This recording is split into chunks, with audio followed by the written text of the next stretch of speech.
IBN 7 हौसला है।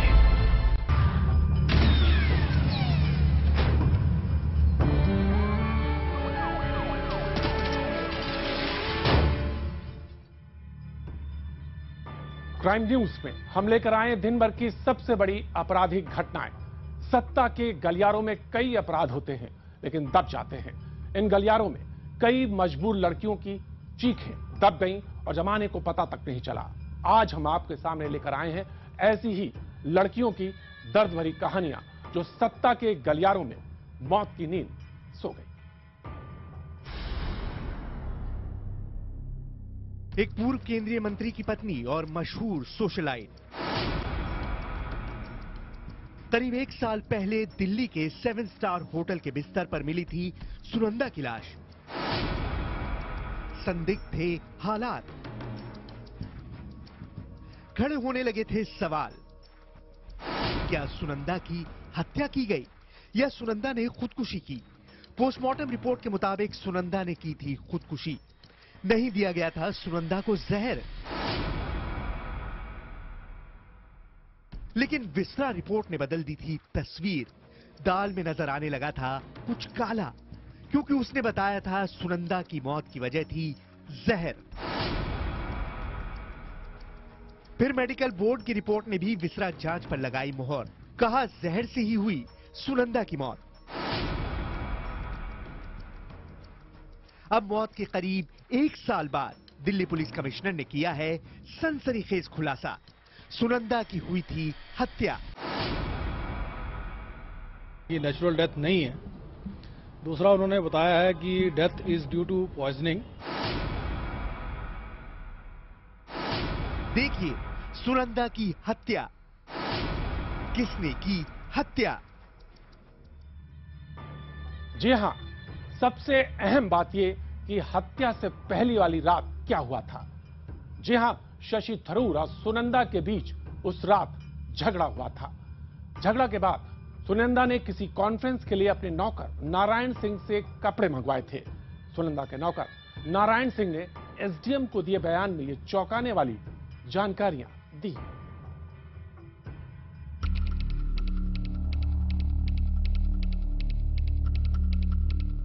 सुनंदा और शशि में अक्सर होते थे झगड़े। मौत के 1 दिन पहले सुनंदा ने थरूर के फोन से कॉल डिटेल और मैसेज कॉपी किए थे। मौत के 1 दिन पहले बदला गया था होटल का कमरा। यह खुलासा किया है सुनंदा पुष्कर के साथ अंतिम वक्त तक रहने वाले नौकर नारायण ने। नारायण सुनंदा के साथ दुबई में भी था। बंगाल के नारायण को दिल्ली लाकर पुलिस ने उससे लंबी पूछताछ की। उसकी पूछताछ के बाद ही पुलिस ने अब हत्या का मामला दर्ज किया है। नौकर नारायण ने एसडीएम को दिए बयान में कई सनसनीखेज खुलासे किए हैं। दिसंबर 2013 में सुनंदा और शशि थरूर दुबई गए थे, जहां पहली बार दोनों के बीच लड़ाई हुई थी।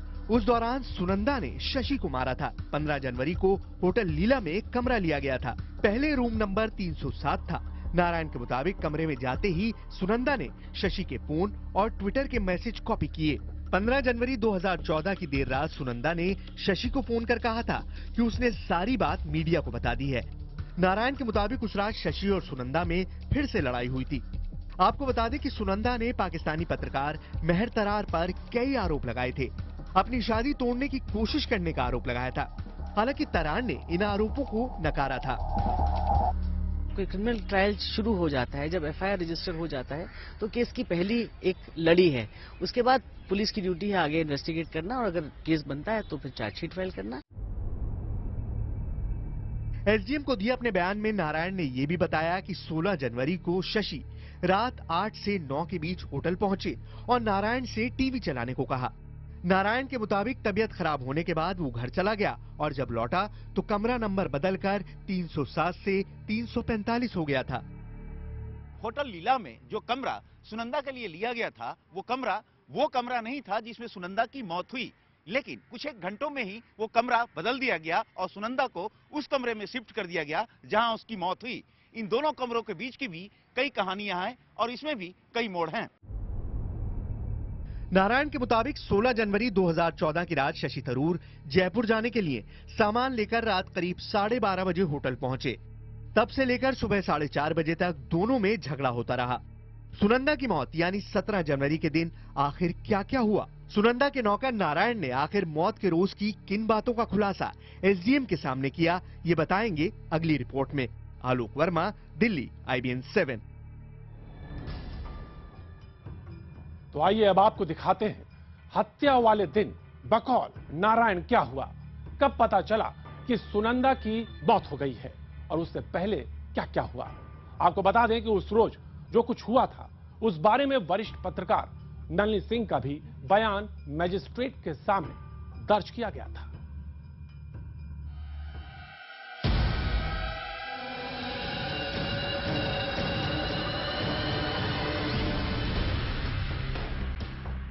एसडीएम को दिए अपने बयान में नारायण ने हत्या वाले दिन यानी 17 जनवरी 2014 की भी पूरी बात बताई। उसने खुलासा किया कि सुनंदा 17 जनवरी की सुबह 4:30 से 5 बजे तक किसी को फोन पर झगड़े की पूरी बात बताती रही। सुबह 6:30 पर शशि थरूर चले गए। तब सुनंदा ने नारायण को घर जाकर सोने की हिदायत देते हुए कहा कि जब वो आए तो अपने साथ सफेद सूट लेता है जिसे उन्हें कॉन्फ्रेंस में पहनना है। एसडीएम को दिए बयान में नारायण ने कहा कि वो 17 जनवरी को शशि के पीए राकेश के साथ वापस होटल आया तो सुनंदा रूम में सो रही थी। नारायण के मुताबिक उसने सुनंदा के पैरों को हाथ लगाकर उसे उठाने की कोशिश की, मगर राकेश ने उसे ऐसा करने से मना कर दिया। 17 जनवरी की शाम 4:30 बजे सुनंदा के दोस्त संजय को नारायण से उसकी तबीयत के बारे में पता लगा और वो होटल पहुंचे, मगर सुनंदा उस वक्त भी नहीं उठी। नारायण के मुताबिक बाद में शशि का 2 बार संदेश आया कि सुनंदा के जागने पर उन्हें बताया जाए। जब सुनंदा नहीं जगी तो शशि रात 7:45 पर होटल पहुंचे। नारायण की माने तो शशि ने पहले चाय पी, फिर 8:20 पर सुनंदा को जगाना चाहा, मगर वो नहीं जागी क्योंकि सुनंदा की मौत हो चुकी थी। इस मामले में नारायण के अलावा पत्रकार नलिनी सिंह ने भी एसडीएम के सामने बयान दर्ज कराया है। मौत से पहले सुनंदा ने अपनी दोस्त और पत्रकार नलिनी से लंबी बात की थी। एसडीएम को दिए बयान में नलिनी सिंह ने कहा कि सुनंदा पुष्कर ने उन्हें बताया था कि थरूर चुनावों के बाद उसे तलाक देकर पाकिस्तानी पत्रकार से शादी कर लेंगे। चौंकाने वाली बात यह कि सुनंदा ने नलिनी से बात करते वक्त अपनी कई बीमारियों का जिक्र किया था और कहा था कि शशि उसे कभी डॉक्टर के पास नहीं ले गए, लेकिन मेडिकल रिपोर्ट में उनमें किसी किस्म की बीमारी नहीं पाई गई। इस मौत का खुलासा होना बहुत ही ज्यादा जरूरी है, क्योंकि कम से कम हमें ये लगेगा, जो बाकी देश की जनता है, कि इस तरह नहीं है कि आप राह चलते चलते मर जाएं या आप सोने गए और आप मर जाएं। अब पुलिस ने इस मामले में हत्या का केस दर्ज किया है। अब हर नजर इस बात पर है कि अगर सुनंदा की हत्या की गई है तो आखिर यह हत्या किसने की। रूम नंबर 307 से 345 में पहुंचते ही सुनंदा के साथ ऐसी कई घटनाएं हुई जिसने इस पूरी कहानी को एक नया मोड़ दिया था। एसडीएम जांच में ये सारी बातें सामने आई थी और नारायण के बयानों ने इस कहानी के कई मोड़ खोले थे। और आज सुनंदा की मौत के करीब साल भर बाद दिल्ली पुलिस ने इस केस में हत्या का मुकदमा दर्ज किया है। पुलिस का कहना है कि सुनंदा की मौत जहर की वजह से हुई, लेकिन पुलिस जांच में अहम यह भी जानना है कि कहीं सुनंदा को मौत का इंजेक्शन तो नहीं दिया गया था।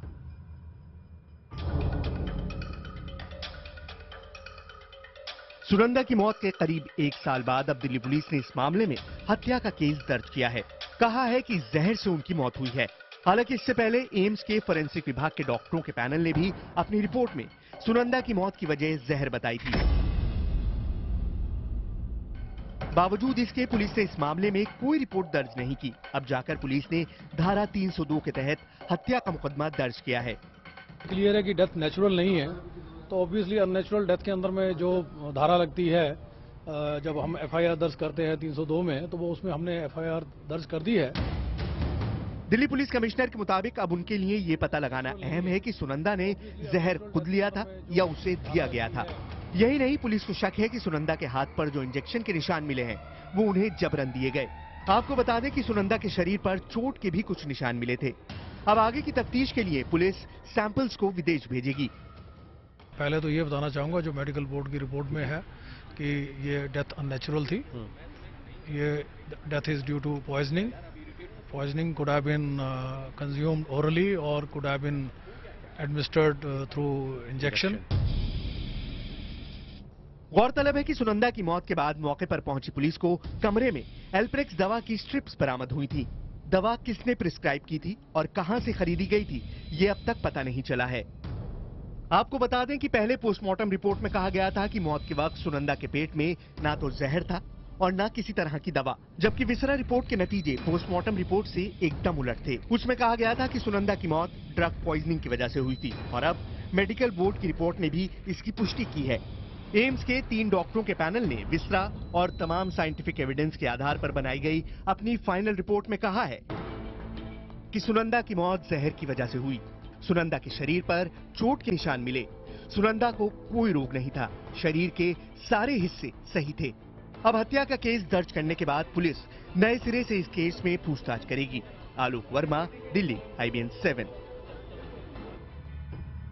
और अब बात उसकी जिसका शव सुनंदा पुष्कर की तरह एक कमरे में पाया गया था, लेकिन उसकी मौत कैसे हुई ये राज आज भी दफ्न है। जी हां, हम बात कर रहे हैं अनुराधा बाली उर्फ फिजा की। वही फिजा जिसने हरियाणा के उप मुख्यमंत्री से प्यार किया, फिर शादी करने के लिए मजहब भी बदल डाला, लेकिन उसके हिस्से में आई खामोश मौत।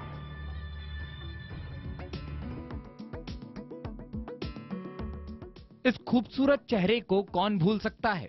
जी हां, यही थी अनुराधा बाली और फिजा।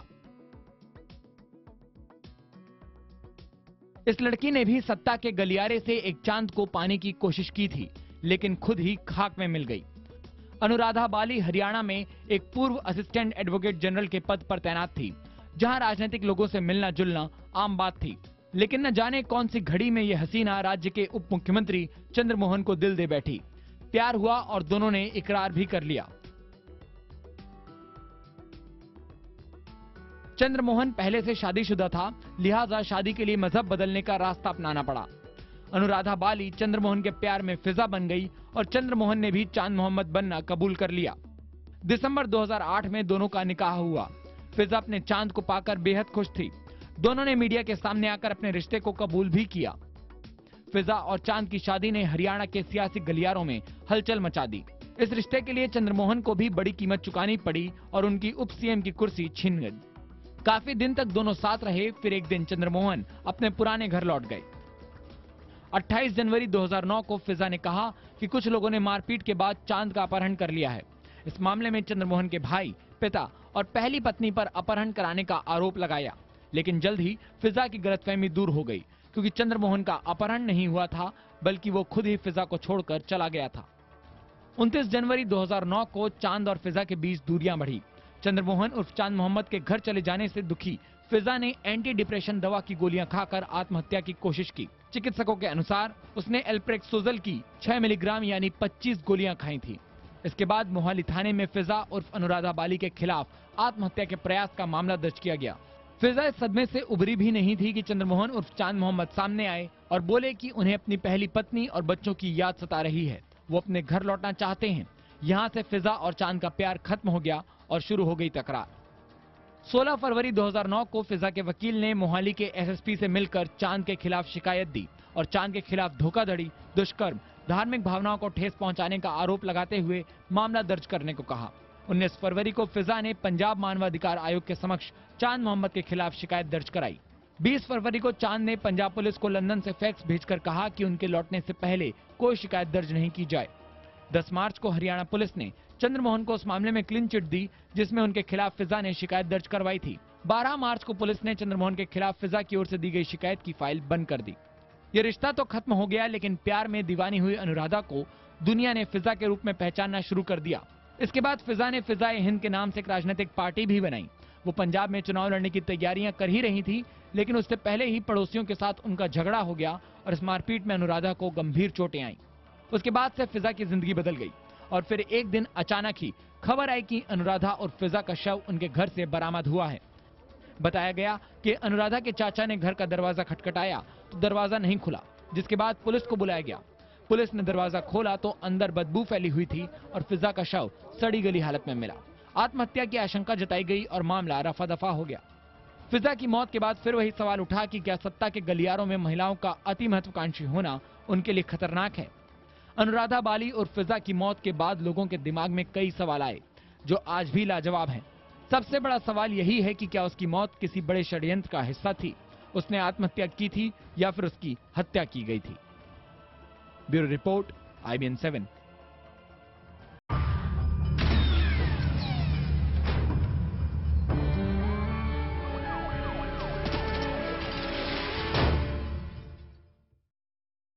सत्ता के गलियारे मौत के दर पर बंद होते हैं। इसकी बड़ी मिसाल है दिल्ली की वो लड़की जिसका नाम था गीतिका शर्मा। 23 साल की उस लड़की के सपने बड़े थे। वो आसमान में उड़ना चाहती थी, लेकिन उसकी जिंदगी में एक राजनेता आया और यहीं से शुरू हो गया उसके मौत का सफर। 5 अगस्त 2012 ये वो तारीख थी जब गीतिका शर्मा नाम की एयर होस्टेस ने खुदकुशी की थी। इस लड़की ने सत्ता के नशे में चूर नेता से परेशान होकर मौत को गले लगाया था। गीतिका की पोस्टमार्टम रिपोर्ट में कई चौंकाने वाली बातें सामने आई थीं। रिपोर्ट में बताया गया था कि गीतिका का यौन शोषण हुआ था, उसके साथ अप्राकृतिक यौन संबंध भी बनाए गए थे। जांच में यह भी पता चला था कि जब गीतिका को MDLR एयरलाइंस की एक सहायक कंपनी का डायरेक्टर बनाया गया, तब शर्त रखी गई थी कि उसे रोजाना शाम को कंपनी के चेयरमैन को रिपोर्ट करना होगा। गौरतलब है कि गीतिका ने दिल्ली के अशोक विहार में अपने घर पर पंखे से लटक कर खुदकुशी कर ली थी। उसने सुसाइड नोट में हरियाणा के मंत्री कांडा और कंपनी के मैनेजर अरुणा पर मानसिक प्रताड़ना का आरोप लगाया था। ये मामला पूरी तरह खुला हुआ था। गीतिका अपने मुजरिमों के नाम लिख गई थी, लेकिन क्योंकि इस मामले में एक राजनीतिक आरोपी था, इसलिए 11 दिन की मशक्कत के बाद भी पुलिस आरोपी को पकड़ नहीं पाई। आखिरकार गोपाल कांडा नाम के इस राजनेता ने आत्मसमर्पण किया, तभी पुलिस उसे देख पाई। इस मामले में कांडा की एक सहयोगी अरुणा चड्ढा भी आरोपी थी। पुलिस ने उसे गिरफ्तार कर पूछताछ की तो यौन शोषण की बात की पुष्टि भी हो गई। अरुणा चड्ढा ने पुलिस के सामने कबूल किया था कि वो गीतिका को गर्भपात कराने के लिए एक निजी नर्सिंग होम में ले गई थी। गीतिका की यह कहानी सत्ता की गलियों में घूम रहे अहंकारी और आपराधिक मानसिकता के नेताओं का राजफाश करने के लिए काफी है। इस लड़की की जिंदगी जिन हालात से गुजरी, उससे पता चलता है कि कांडा नाम का ये नेता किस तरह एक लड़की को अपने जाल में फंसाए हुए था। गीतिका उससे पीछा छुड़ाना चाहती थी, लेकिन कांडा ने अपनी ताकत और पैसे के बूते पर उसे पूरी तरह मजबूर किया हुआ था। आपको बता दें कि गीतिका शर्मा पेशे से एयर होस्टेस थी और वो कांडा की कंपनी छोड़कर एक विदेशी कंपनी में नौकरी करने चली गई थी। लेकिन कांडा ने अपने रसूख के दम पर एक थानेदार से उस एयरलाइन कंपनी को झूठा मेल भेजकर गीतिका का चरित्र हनन किया और उसे अपराधी घोषित करने की कोशिश की, जिसके बाद गीतिका को मजबूर होकर कांडा के पास लौटना पड़ा। इस हरकत से साबित होता है कि कांडा नाम का ये नेता उस लड़की के खिलाफ कितनी घिनौनी साजिश रचता था। गीतिका ने अपने सुसाइड नोट में भी लिखा था कि उसके नौकरी छोड़ने के बाद कांडा और अरुणा चड्ढा उस पर फिर से कंपनी में शामिल होने के लिए दबाव बना रहे थे। आपको बता दें, गोपाल कांडा नाम के इस राजनेता ने MDLR नाम से एक एयरलाइन शुरू की थी। एयर होस्टेस बनने का सपना लिए गीतिका भी वहां पहुंच गई। कांडा की एयरलाइन तो जल्द ही बंद हो गई, लेकिन गीतिका उसके फंदे में फंस गई। कांडा ने इस कागजी कंपनी में गीतिका को भी ऊंचे पद का फरेब दिया। काफी दिन तक 23 साल की गीतिका का यौन और मानसिक शोषण होता रहा। जब गीतिका इस सच्चाई को समझ गई तो वो उसके चंगुल से निकल जाना चाहती थी, लेकिन सत्ता के गलियारों में फंसी खूबसूरत लड़कियों की वापसी इतनी आसानी से मुमकिन नहीं। गीतिका को भी कांडा के फंदे से बचने के लिए अपने गले में फंदा डालना पड़ा। हैरानी की बात यह रही कि इस पूरे मामले पर सरकारी और राजनीतिक बयान ना के बराबर ही आए। हाँ, कुछ बयान राज्य सरकार की तरफ से आए जिनमें वो अपनी छवि को लेकर चिंतित दिखाई दी। सरकार के बयानों में गीतिका को लेकर कोई सरोकार तकरीबन ना के बराबर ही था। आपको बता दें कि ये पूरा मामला आईने की तरह साफ था, लेकिन उसके बावजूद इंसाफ की लड़ाई अभी लंबी है। Bureau report, IBN 7। क्राइम खबरों में अभी सिर्फ इतना। आप बने रहे हमारे साथ, देखते रहे IBN 7।